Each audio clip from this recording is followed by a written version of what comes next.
So welcome everyone to the 12th Chambers for Sustainability webinar. It is such an honor to have each of you join us. And I want to introduce Jessie Donk-Rains, who is our Chambers for Sustainability Coalition Manager, and who will also be our moderator for today.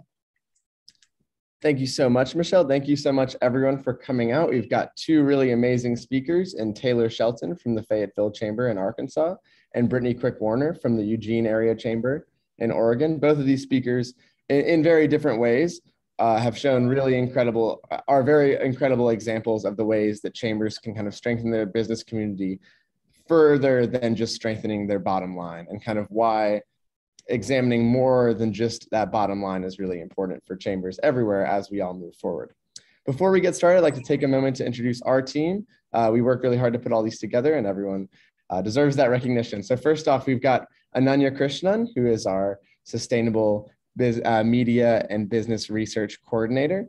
Ananya will also be moderating the question and answer portion of this event, which will take place at the end. So throughout everyone's presentations today, please direct any questions you have to her in the chat. Just direct message them to her, and she will relay them to the speakers during the Q&A portion. And Ananya, if you'd like to go ahead and drop your name in the chat as well so that people can find you easily. Up next, we've got Lauren Demaray. Lauren is one of our Sustainable Business Research Associates.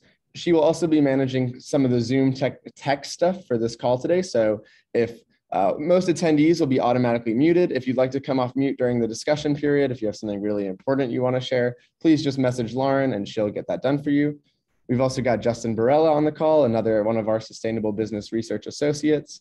And we've got Danielle Campfield, our Strategic Business Analyst. I am Jessie Donk-Rains, as was previously mentioned, and we are going to get right to the people you are really here to see, our two lovely speakers today, starting with Brittany Quick-Warner, who is representing the Eugene Area Chamber of Commerce. Brittany? Wonderful. Thank you guys for having me. I really appreciate it. I'm going to share my screen here so I'm hopefully can stay on track well enough. I could talk for days and days about the work that we do here. Well, again, my name is Brittany Quick-Warner. I am the president and CEO at the Eugene Area Chamber of Commerce. Eugene, Oregon is located on I-5 on the West Coast. We are about 2 hours south of Portland. We are the second largest community or city in the state of Oregon. We have an MSA that actually is made up of two main cities, Eugene and Springfield, Oregon. We have about 165,000 folks in our community. Springfield is about 50,000. So our MSA, you can see a little bit over 200,000 folks. We are in Lane County, which Eugene is the county seat. We have a very large geographic region that Lane County covers. We like to say it is larger than the state of Connecticut. So you can imagine it's for folks on the East Coast, a little different on the West Coast, the space that we cover. And our chamber really is kind of a regional entity. We have members all across the county that we serve.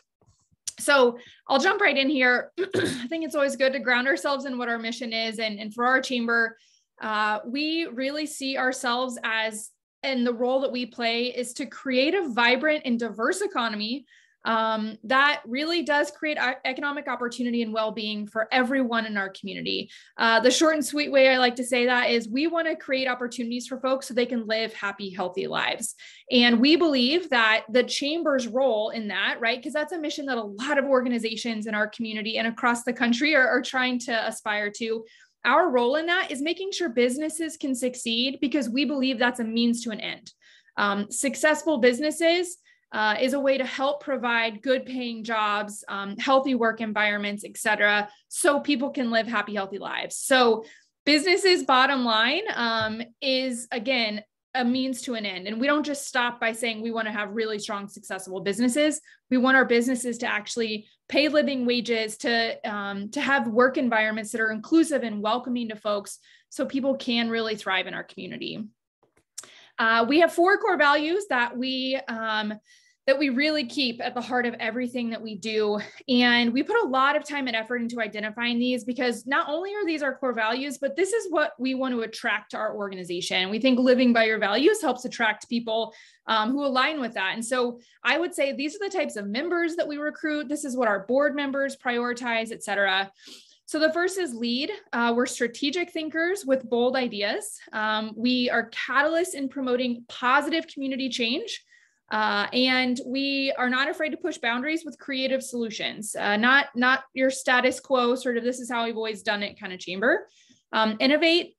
We're curious and open-minded. I think this is how we like to come into all kinds of conversations, is to not just come in with our stance and this is what we're going to say. I always tell my staff, walk in asking more questions than you are bringing answers. And we're not afraid to bypass the easy and safe route for something that we think is different, but a better way to serve our community. And we'll talk a little bit about how we've been doing that this last year. We've definitely not taken the easy path in some of these issues that we've been addressing.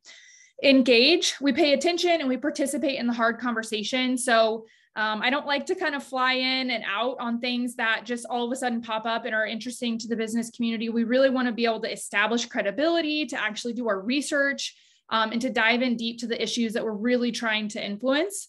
And impact, we're solution oriented and we're relentlessly optimistic. There are a lot of issues facing our communities that could cause us to be pretty pessimistic about what the future looks like. But our organization is going to continue to push for solutions that create a better future. So we work collectively as business leaders to solve community problems. We like to call ourselves as chambers, the original collective impact organizations, right? Businesses coming together, pooling their resources to try to move things forward in our community. Little context about our organization. We have about 1,200 member companies, 16 employees, and we've been around since 1902. And like a lot of chambers, we kind of have three main areas of focus. We have advocacy and community development, which we'll talk a lot about today, economic development, and then member services. We're a membership organization. We'll talk about how we have expanded what that means to be a little bit more inclusive later in the presentation as well. But that's kind of the main sort of meat and potatoes of what we do. So business advocacy, these are some of the things that are important to us and that we've been really strategically focused on for a while. Public safety, homelessness, housing, business relief. This is really in relation to the pandemic and just ways that businesses are going to need resources differently in the future, transportation and infrastructure in general, and then government regulations. So I'm going to talk a little bit about, through each of these sections, some key initiatives that we launched this last year that I believe is kind of what they reached out to us to talk about and sort of what piqued folks' interest. And then hopefully have time for questions. So the first one that I want to talk about is homelessness. Our chamber this last year dove into this issue of homelessness in a way that we've never done before. And that I think kind of honestly sort of made a lot of folks in our community turn their heads. Over the last several years, we have seen an increase in homelessness in our community, equivalent to how other communities have seen increases in homelessness. But the per capita rate of homelessness in our community is one of the largest in the country, if not the largest. Depends what depressing sort of survey comes out the next day. But what we know is that the size of our population and the number of individuals who are living unhoused on the streets is incredibly disproportionate compared to other communities across the country. And this issue has sort of always been seen as like, that's a social service issue, that's a city and government issue. And what we heard and what we know in truth is that this issue is impacting the entire community. And last year, throughout the pandemic, I guess I should say, the increase in homelessness and really what is the increase in unsanctioned camping in a lot of communities that have homeless shelters or sheltering opportunities, they had to decrease the capacity that they were able to host and house people because of the pandemic. And what that did is it sent a lot of folks back out on the streets who hadn't been there for a long time, or who wasn't, just naturally sort of living in those environments. So what we saw was a huge increase in the number of unhoused individuals living on our streets. And we did see a correlation in crime associated with some of those unsanctioned camping and sort of pop-up camps that had popped up around our community. And our businesses were dealing with an enormous amount of vandalism, of theft, of assault and burglary. So we're not just talking about criminalizing homelessness and that the act of living on the street is a crime. And I want to be really clear about that, because our chamber has taken a hard stance to say we are not here to criminalize the act of being homeless. However, there is some real crime happening in and or around these camps. And the other point that we make a really strong sort of stance on is that a lot of these homeless individuals are the victims of the crime happening in our community. So our chamber came out and said, look, I went to my board essentially a year ago and said, we have to get involved in this conversation. It is the number one thing that businesses come to me and we talk about. And I don't think we have an option anymore to not be involved. There's something systematically wrong with the way our community is addressing this issue if we are continuing to see homelessness rise and we're not increasing the ability to deal with that issue. And so I said to my board, I think we have two options. One, I think we can get really loud and angry and we can march down to City Hall and we can point our fingers at our elected officials and say, you need to do something about this. Or I think we can get really deep and strategic. And what that is going to entail is a whole lot more work and probably ruffling some feathers and doing a lot of research on our own to really understand what is happening with this issue and why we aren't overcoming it as a community like I think we can. And our board said, that's the route we want to go. We want to be able to sit at a table with community partners and actually bring innovative solutions because we've done our homework and understand the complexity of this crisis. So we set out to do that. And I myself had 200 individual interviews with people in our community, business leaders, city and county government, every nonprofit service director in our community that works in this space. We met with communities from across the country to find out what it is they're doing that's working and not working in this space. We met with unhoused individuals themselves. We met with neighborhood leaders. We got a lot of information. And I did not set out with the intention of releasing a report, but after 250 pages of notes that I had collected with these folks, I realized, wow, one of the biggest issues we're facing is a severe lack of communication about what is and isn't happening in this space. People in our community have lost hope because they don't know what's going on and they just see this crisis ballooning. And so we put together a report that we released in September that we did our best that we could. Somebody else writing this could have written it a little bit differently, but summarizing what we heard from all of those experts, I would call them, what we heard as the ways that we need to address this issue differently or the areas we need to focus. So this report lives on our website, happy to share it afterwards. Pulled out some of the data that folks just don't have easy access to or didn't know existed, but ultimately had 8 recommendations. We dove into this around data, around creating a shared goal and actually addressing this as a collective impact issue. Service provider capacity, we heard this loud and clear that these service providers are dealing with the workforce challenges that we all are as well as businesses. Emergency shelter and permanent housing, this is an age-old debate of how much resource you put into each of these different areas. And we have to define for ourselves what our strategy is for that, because in the absence of one, we're just sort of ad hocing all of this work that we're doing. Outreach and case management, we have a lot of groups doing this and it's not very coordinated. So we're duplicating efforts in a lot of spaces is what we found. Wraparound services, we might be providing temporary shelter, but unless we're actually wrapping around services to these individuals, we aren't going to move them from a place of housing to actual wellness where they can sustain that housing on their own. Enforcement and accountability. This was one that I think that was a little unpopular, but we had to come out and say that if our community is not able to change from a culture of tolerance to one of accountability and wellness, then we're never going to be able to address this issue in its like fullest capacity. And then last one, and I think the most important, is rebuilding community trust. This issue has caused our community to lose trust in our local government and their ability to handle this. And so that is something that I think we will never overcome fully if the community doesn't trust or believe that we actually can. So I can go into more detail about this in the question and answer. I did want to touch on a couple other programs. So I talked about economic development. In this space, we created a 501c3 organization last year called Onward Eugene, which is purely focused on economic development. These are the 4 areas that we work in: workforce development, entrepreneurial, startups, business support, expansion and retention of businesses that exist, and then recruitment of other businesses.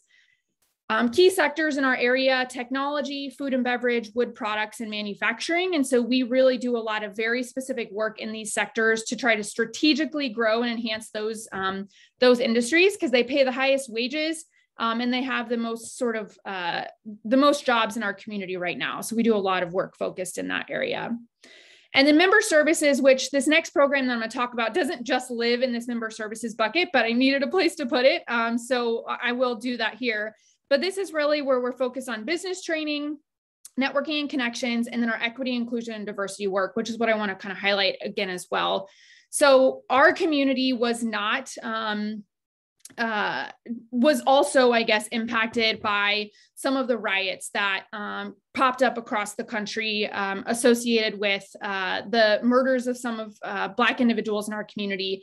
And we had a pretty severe and significant incident in Eugene on the evening of May 31st in 2020, where we had several businesses protests that really turned violent, vandalism, and we had a situation in our community where we needed to step up and say, hey, how are we going to address this? How are we going to respond to this?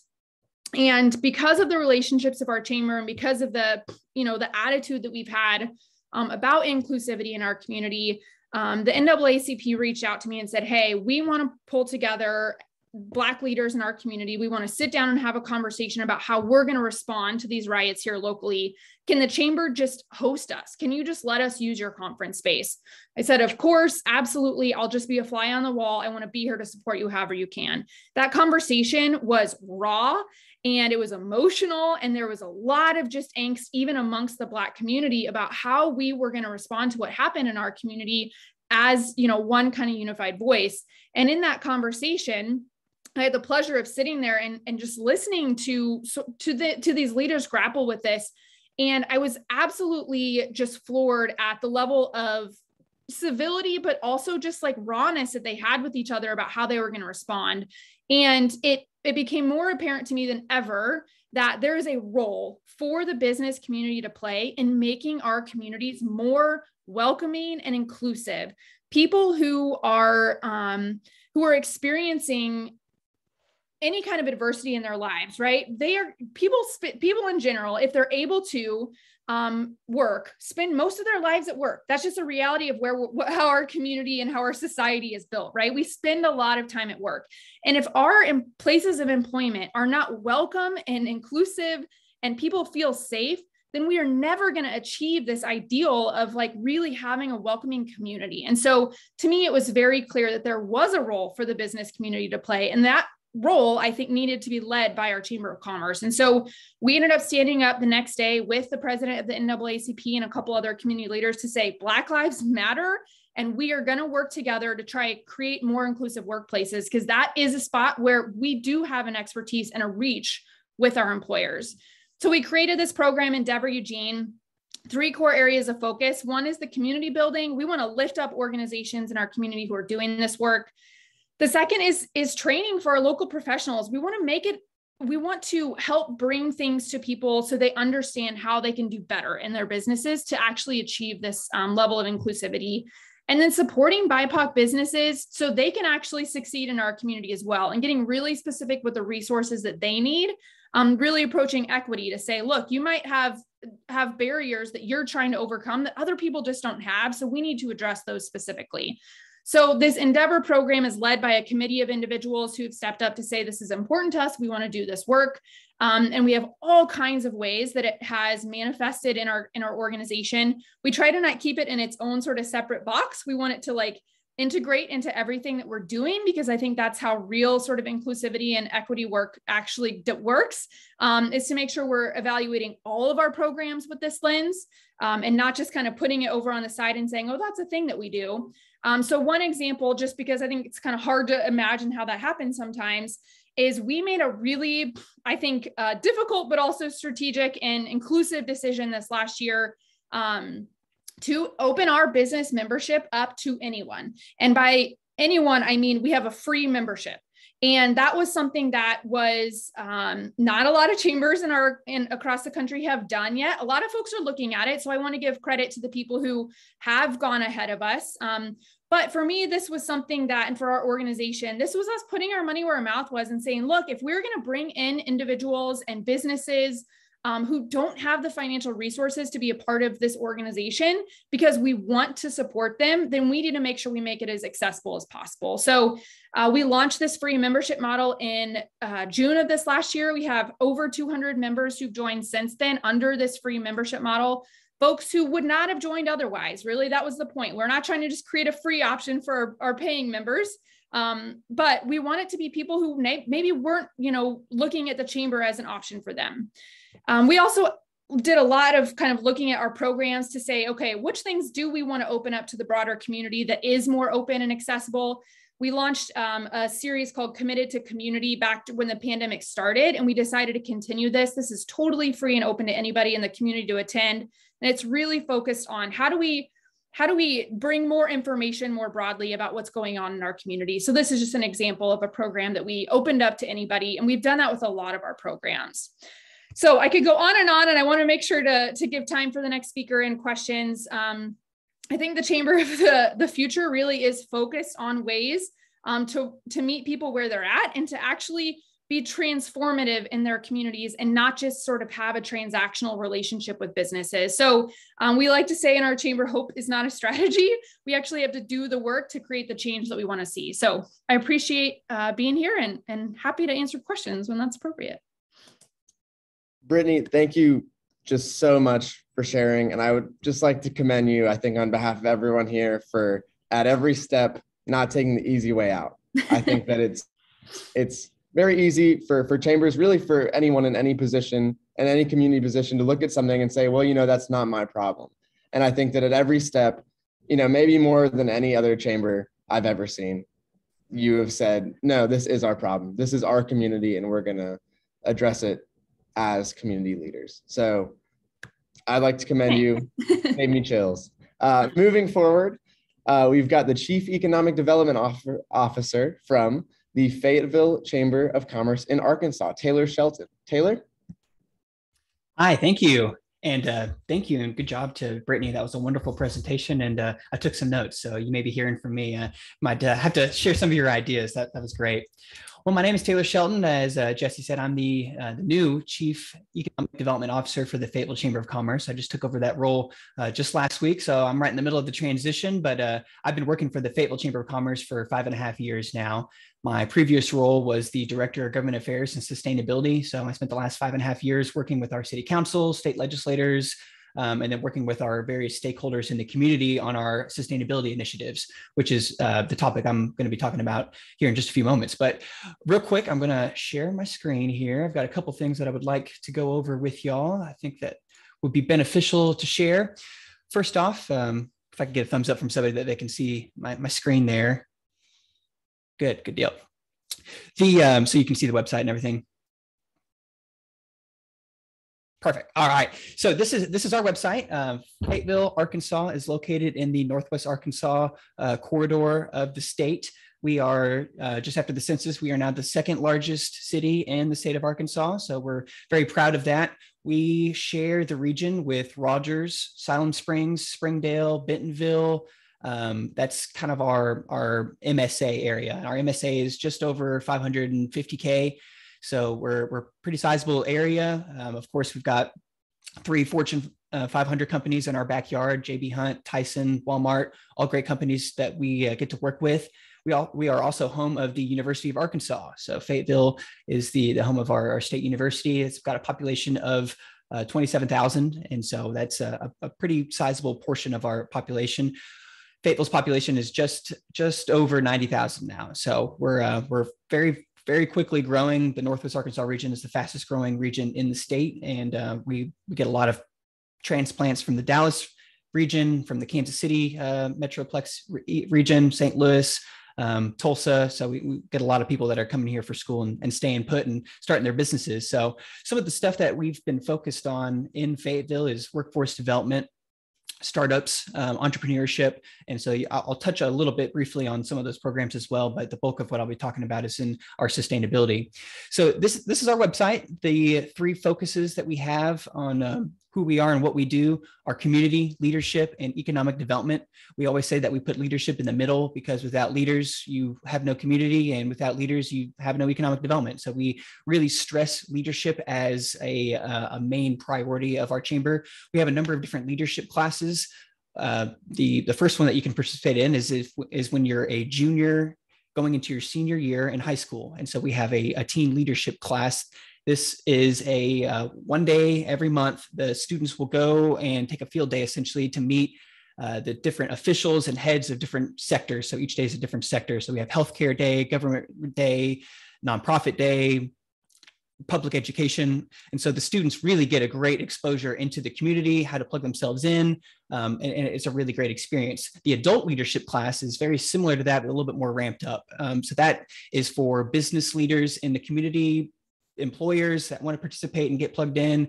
It's a backstage pass to Fayetteville. And so they're taking the same types of trips to meet with the mayor, state officials, different University of Arkansas officials. And so it's a great way for our employers to get their employees engaged in the community, especially if they're new to the position, new to the area, want to get plugged in, kind of community oriented people. It's a great program. And so we're very proud of that leadership program. It's probably the largest program that we put on at the chamber.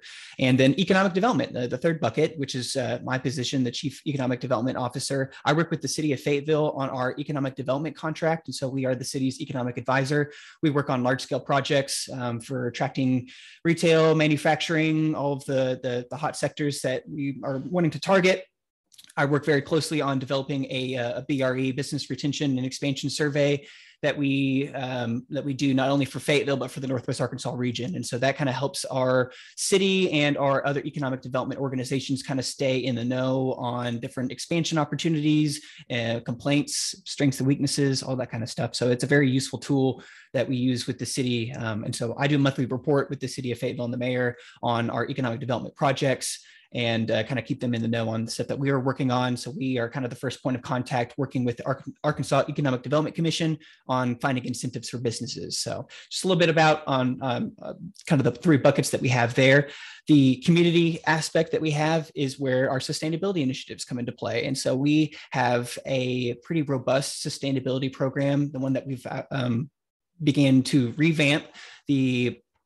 Of the 1,200 members that we have in Fayetteville, there's of the 3,200 businesses in Fayetteville, 1,200 are members of the Chamber of Commerce. And so we work very closely with those members to try and create value for their membership. And in 2010, the main idea was to create, and I'll go to the correct slide here.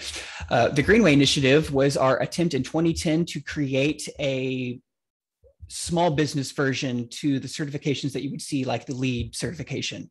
We wanted small businesses to feel like that they could still be equipped to think in a sustainable mindset, to work with sustainability partners in the region, to hear from different speakers, and to know what kind of different changes they can make in their business to help their business become more sustainable. And so the program was started in 2010, and its original iteration had a 2-year certification program. And so the way that the partnership worked, our main stakeholders were the city of Fayetteville and the University of Arkansas.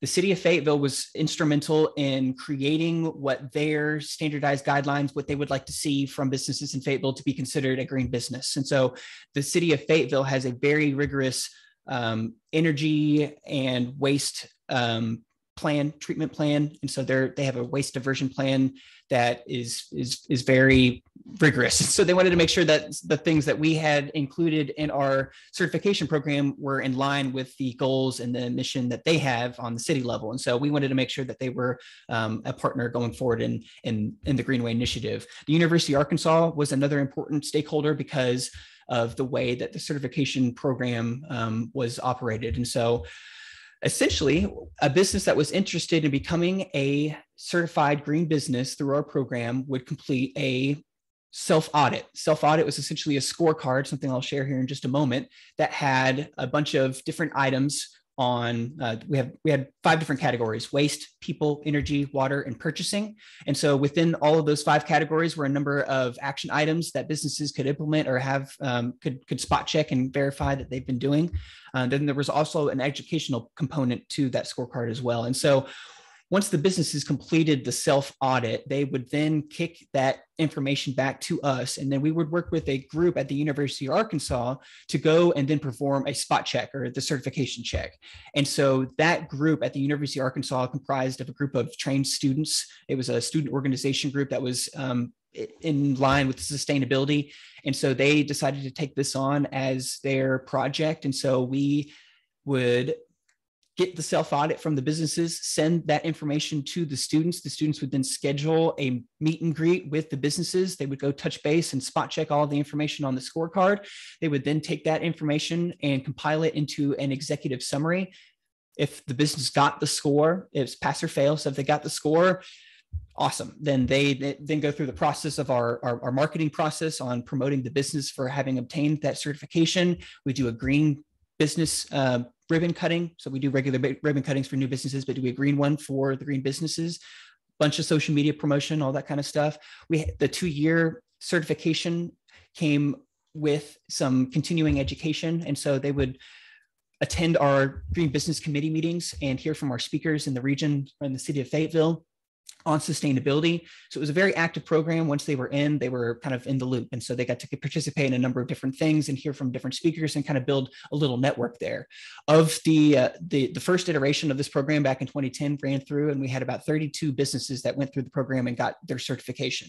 The other businesses that didn't obtain their score got the same executive summary, but they have a lot more detail on things that they could do and implement in the business to obtain their score. And so that executive summary was something that would be kicked back between my position and the students at the University of Arkansas and the professor lead at the organization. And so the businesses would get a 5 to 7 page report on here's what you're doing right, here's what you can continue doing, and here's some things, here's some of the gaps that we've identified in your business that could help you obtain that score. And so they can turn right back around and submit again, and right after that, so they get another submission after that.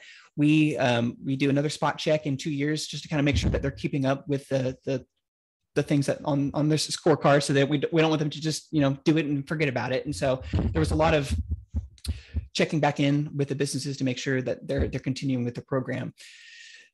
When I started at the Chamber of Commerce in 2016, this program had essentially gone through its phases. They had the 32 or so businesses that had gone through the program, and the person that had my position before was kind of just kicking the can down the hall. So there hadn't been a concerted effort to update the information on that scorecard until I took over the program and started working with a new class at the University of Arkansas. And that class is Community and Environmental Adaptations. And it's a communications-based project course where they tackle issues within the community. And their project was working with the Chamber of Commerce to create a sustainability scorecard. So we essentially just used the bones and the foundation of what we had with the old iteration in 2010, and just completely revamped the scorecard with educational materials, with more current figures and better low-hanging fruit for businesses to grab a hold of. We didn't want too much technical stuff that they couldn't obtain, but we still wanted that in there. So we kind of supplemented back and forth on things to include in there that were not only low-hanging fruit, but things that would take a lot more of a concerted effort to get done in the business. I'll go ahead and share my screen here. Can y'all see that scorecard I just pulled up? Perfect. So this is not the final version of the scorecard. This is the data that's going inside of it. The green stuff is information that has been verified with the students with cited sources, all that kind of stuff. And so the students have gone through and justified stuff in green with information, research, and data as things they would include in the new version of the scorecard. The things in red were either removed or consolidated into something that was better suited for that position on the scorecard. So as you can kind of see, we have a component here at the very top that includes education, and this is for each category. So you can see at the top that this is for waste. If you were to scroll down and see the people category, you'd see an educational component there as well. These are just simple links and how-tos. Some of them are forms on a waste audit. it's information that kind of helps get them in the right mindset. It's not things that we can necessarily verify that they've done them or not. That's why they're not a lot of points, but we trust, and we kind of have a more personal relationship with a lot of the businesses that we've piloted this with, where we sit down and we can work through a lot of this educational stuff together. And so this kind of gets them and their employees in the right mindset on thinking about things that they can do within these categories. You can see that we have different tiers under each category: tier 1, 2, and 3. Higher the tier, the more points it takes and the harder that item is. There's a bit of back and forth on, which one can go where. And that's why with this new scorecard, the piloting phase that we're getting out of COVID is going to be the next step for our program here. So we've already gone through and know that this is a successful program. We just want to make sure that the new items on the scorecard are things that the businesses can digest and break down simply, and not need too much back and forth with the certification team, because we do want them to be able to take this document and complete it themselves without too much direction. Of course, we're always going to be there, but we do want them to be able to just get that self-audit done, completed on their own, with maybe a little bit of coaching, but then so that way when the certification team goes out there, they're able to go back and forth and work with them on some of those issues and stuff. And so it's a great relationship for the students, because they're getting exposure to a lot of the businesses in town that they wouldn't get through normal means. The professor that I work with at the University of Arkansas has worked on a number of different projects with me on this, and this is her favorite project, just because of the amount of not only research that needs to go into it, the amount of community involvement with the businesses, but then the amount of information and knowledge that the students get to take with them on what a program might look like this in their own communities. And so we very much wanted this to be something that could be adopted by other community organizations, especially in Northwest Arkansas. We'd love to be able to, to package it up for a national distribution. This spring semester, we are working on finishing up this scorecard into a published document that will be available on our website, something that we can hand out to businesses. That's why it's kind of the working form that you see here now. But all of the information that has gone into this has been fact-checked and verified by the students through a number of rounds of research. And if the professor didn't feel like they had enough research to justify one of the items, they'd have to go back and do more. And so she did a great job of making sure that the document had verifiable information on there, and which is why it's so valuable to us when we go and work with the city of Fayetteville, because it's in line with a lot of the goals that they have at the city level in sustainability. So the initial development partners were the city of Fayetteville and the University of Arkansas. Those are still our primary stakeholders. The city of Fayetteville is in the loop on all of the updates that we've had on this program.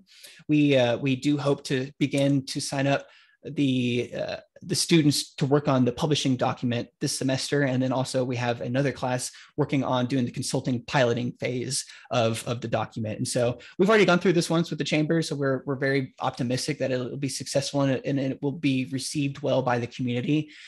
One of the reasons I wanted to revamp this program and some of the changes that I brought to it, the first was working with our city council members that have a special interest in sustainability. They wanted to develop a Green Business of the Year award. And rather than just starting a whole new program, whole new iteration, they're actually going to go off of the information that we've compiled here with our Greenway Initiative and use our scorecard as kind of a foundation for that. We are also going forward, and I love what Brittany said about making a free membership. We are opening this up to all chamber members now. So we, in the initial phase of this program, had the idea that this would be a value proposition for our current members. And so this would be something that we could show our members that have been with us for a while, like that we're working on sustainability.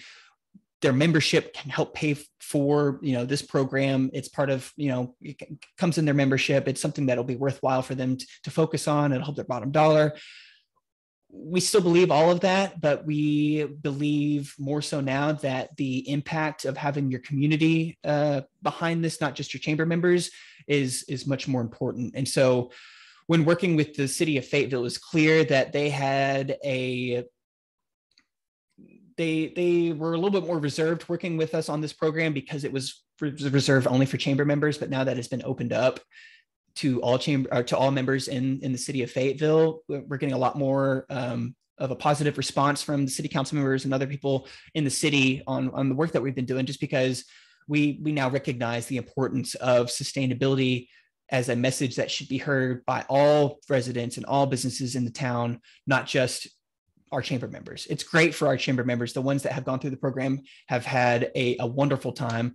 I'll scroll down so you can kind of see some of the businesses that have participated in this, but we have a pretty good number of community leaders. You know, our public library is huge here. We have a number of different university buildings and associations, just a really great spread of businesses. And so we want to continue with that. We think that our community has a lot to offer in the realm of sustainability. One of the changes to this program is the introduction, and you can earn points by going through this program, is a bike-friendly business boot camp.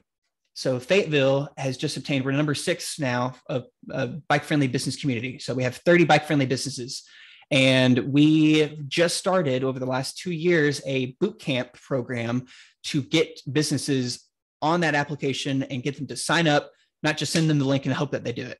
So this boot camp is a 6-hour virtual or in-person boot camp that runs through the American League of Bicyclists application for becoming a bike-friendly business.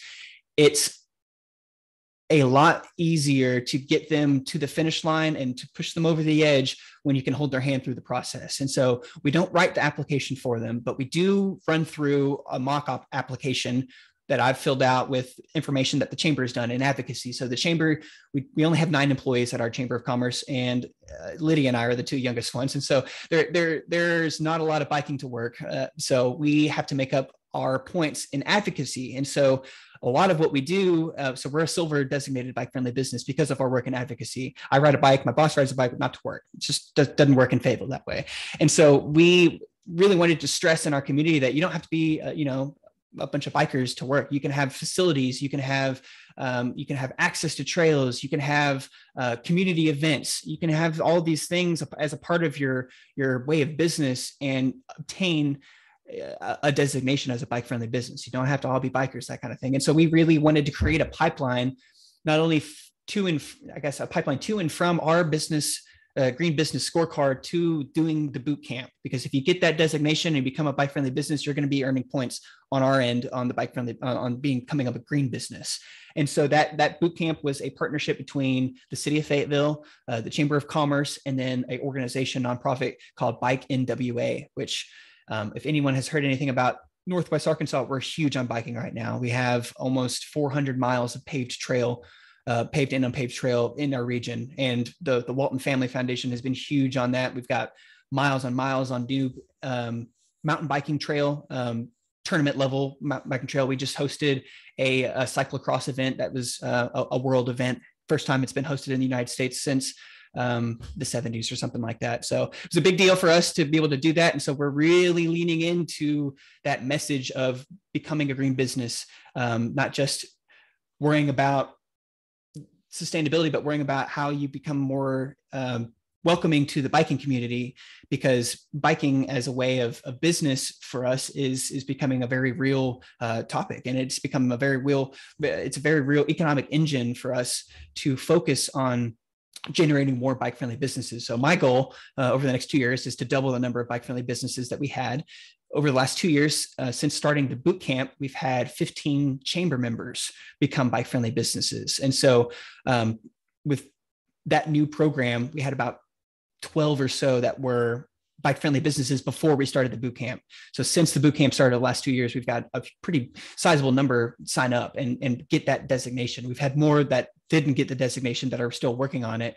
But that starts a great conversation for them. And so those are some of the things that we've been working on and trying to implement with our Green Business Scorecard, are bringing in other community partners and other ways that you can earn points. And so it's not just our scorecard, and this is the way that we say you got to do things. Now we want to pull in partners like the City of Fayetteville. So our waste department has a waste audit that they will come to a business free of charge and work with them on their waste diversion plan.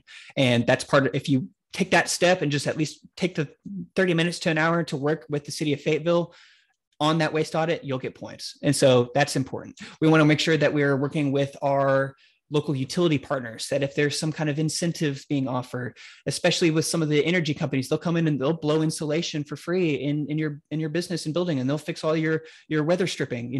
Those are simple things that businesses aren't necessarily aware of that are included in the scorecard. And it's really just a pipeline. It's just a way for them to get this exposure, to see who the different community partners on that they can rely on, to see the different initiatives the city of Fayetteville's caring about when it comes to waste diversion and sustainability, to see the different ways that they can get involved in becoming a bike-friendly business and all the different community events that come with that. You know, we've got probably 6 different races coming up in Fayetteville just for biking alone. It's insane. So we really want to make sure that we give businesses the opportunity to get that exposure. And then going back to what we said about community involvement, the students are getting a lot out of this program. I mean, they're not only learning how to communicate with businesses and how to get involved with their community, they're getting firsthand knowledge on developing a green business from the ground up. And developing a scorecard and how to implement that within the community, and developing a way to communicate that message to the community. So a huge part of what we do is storytelling, you know. And so when we work with our students at the university, we really want to try and figure out, how do we tell our story the best way? And right now, for us, getting that scorecard published and out there is really the best way for us to tell our story on, these are all the amazing things that other businesses are doing in your community to show that they're a green business. And so we really lean in on our some of the businesses that you see here: Adventure Subaru, Garrison Financial, Pinnacle Foods, to come and speak to these businesses and let them know, like, hey, you know, it's not all scary. You know, we've got a lot out of this, and we're able to make a really big impact on our business. So I know that's a lot of information on what we do and how we do it. I'm happy to answer questions. Hopefully that gives y'all a little bit more of an insight on some of the stuff we're working on at the Chamber of Commerce in Fayetteville. Taylor, thank you so much for sharing. I think that everything that y'all are doing over in Fayetteville is really amazing. I'd especially like to commend you as well on your Business Excellence Awards for not only recognizing the green businesses like you talked about, but for recognizing the top women-owned businesses of the year, as well as the minority-owned businesses. I think that as evidenced by both of our speakers today, those social sustainability measures and kind of recognizing all members of the community is also very important. Before we move to Q&A, I'd like to remind everyone one more time that you can send questions to Ananya in the chat. But before we get there, I would just like to take a moment to thank both of our speakers for incredible presentations and for the incredible work they do. I think that both the Fayetteville Chamber and the Eugene Area Chamber are exemplary of how large an impact a chamber can make in its community, both economically, as well as socially, as well as environmentally. I feel very inspired by the work that you are both doing, and I hope that everyone in attendance today and everyone watching this later on YouTube does as well. So thank you so much. Moving forward, I will pass the mic over to Ananya, who will be asking questions of our speakers. And Taylor, if you wouldn't mind taking down your screen. Yes, my controls got hidden, so I'm trying to pull those back up. No worries. Great. Take it over, Ananya. Hi, everyone. So since we're starting to run a little bit short on time, I thought we'd start with a question directed to both you, Taylor, and Brittany.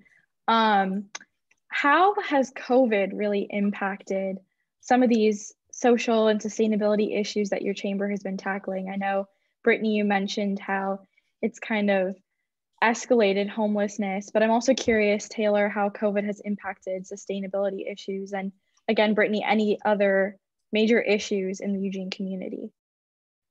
So COVID did a number on the way that we do things, just from a perspective of hosting events. You know, we're an events-driven organization, so we go from not being able to host in-person events like our education expos for teachers. That went to a parade.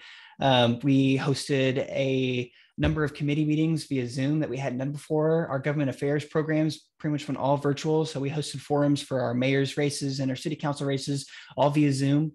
And then for our sustainability initiatives, it made it to where we couldn't send our students out to do the pilot of the program because businesses weren't comfortable or allowing, and the university wasn't comfortable with allowing students to go out in the community and work with businesses face to face.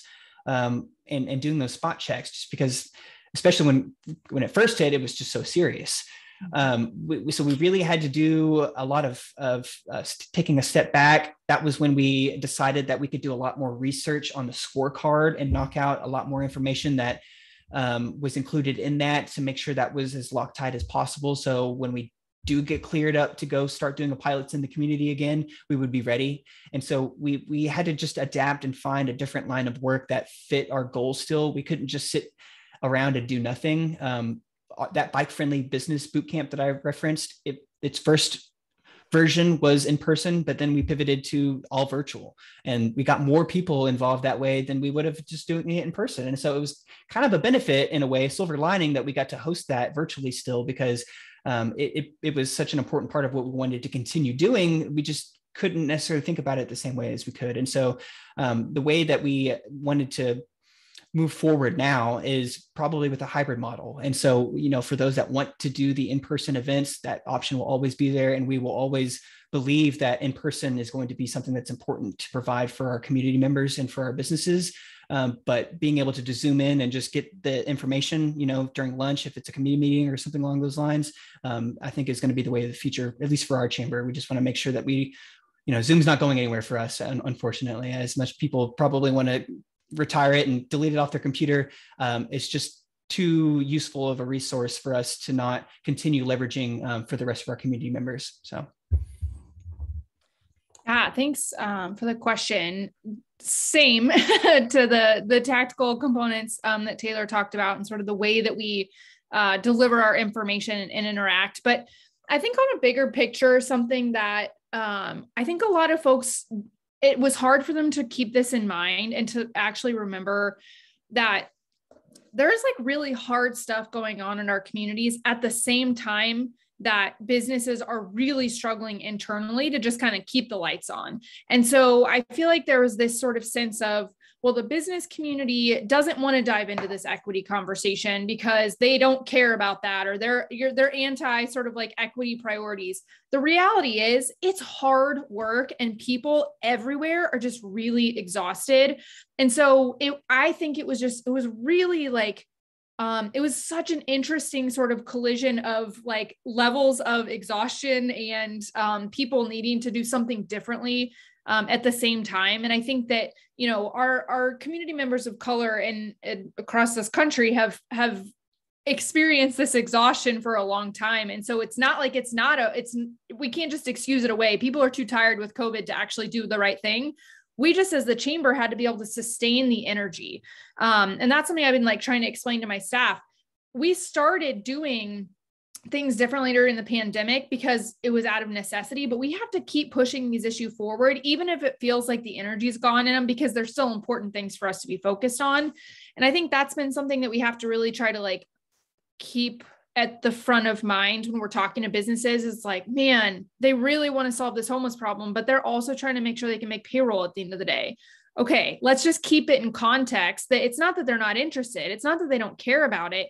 It's that they have limited bandwidth like the rest of us do, and they have to try to like balance that too. So as the chamber, our role is to try and help carry these issues forward when our businesses maybe can't put all the focus into it as they want to. So I think that that's just an interesting place that we all landed in the same time, right? That this pandemic really just put this sense of exhaustion over all of these other really exhausting issues.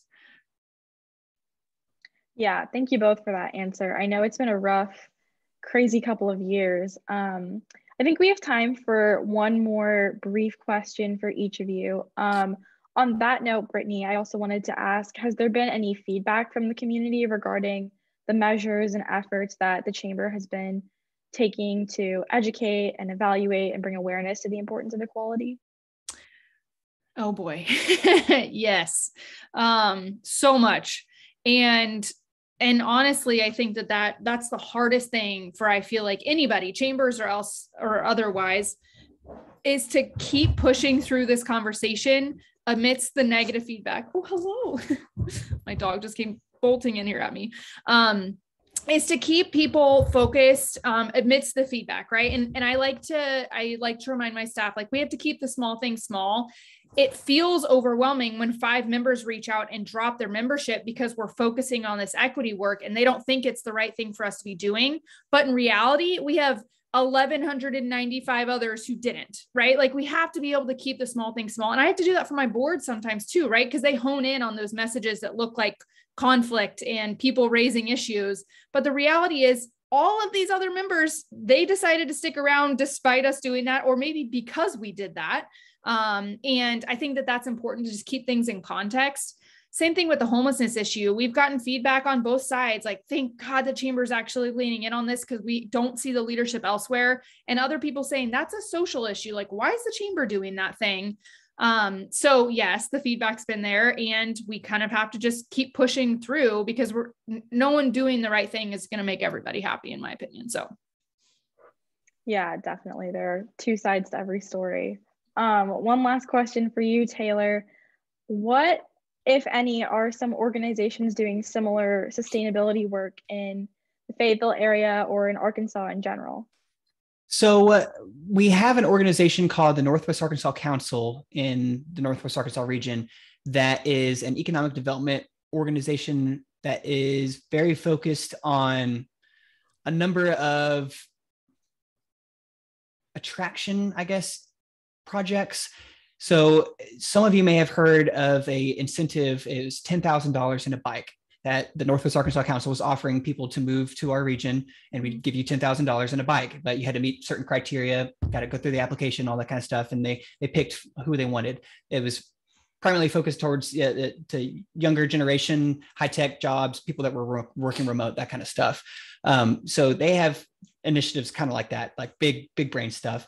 They have also been doubling down on the investments on biking in Northwest Arkansas. And so they're the driving force behind all the trail projects that we have. They're the driving force behind the mountain biking park that we have, a lot of that kind of stuff. And so they've been very focused on biking as economic development, as an economic development project and focus. And we lean into that as a larger part of the sustainability,